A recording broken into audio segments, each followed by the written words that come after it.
earth has happened to Britain's nuclear power? This country used to lead the world when it came to nuclear power, but now we haven't built one in over 30 years. Since then, one by one, the reactors have been turned off, and now we face a perfect storm with the remaining power stations all coming to the end of their life at the same time. This week, nuclear power was back in the news. Keir Starmer, the Prime Minister, signed off on a series of recommendations designed to solve Britain's nuclear problem. In this country, it now takes longer than anywhere else in the world to build a nuclear power station, and it costs more than anywhere else too. This week, we'll be looking at how this country got itself into this position. We went from building dozens of nuclear power stations to barely being able to build one. And with nuclear power being so vital to the transition to net zero, we'll ask how successive governments let it get this far. Welcome to History Counts. If you think the past holds the key to understanding the present, then subscribe. I make a new video every week. Britain was the first country in the world to build a domestic nuclear power station. In 1956, Queen Elizabeth II opened Calder Hall at Sellafield. It was built in just 3 years, astonishing by today's standards. It was a symbol of national pride, ambition, independence, and it was all government funded. Over the coming decades, Britain built dozens of nuclear reactors all over the country.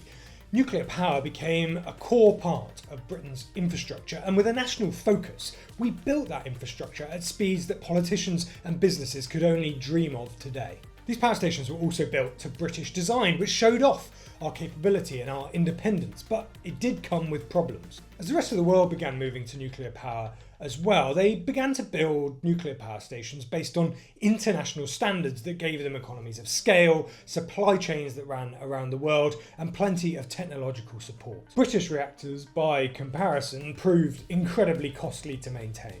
In 1990, Britain privatised its energy sector, and for private companies, nuclear power was seen as both too risky and too costly. New nuclear power stations are subject to incredibly lengthy planning delays, and nuclear disasters around the world, including Chernobyl and Fukushima, made the public nervous about nuclear power more generally. Some countries, Germany included, even moved totally away from nuclear power.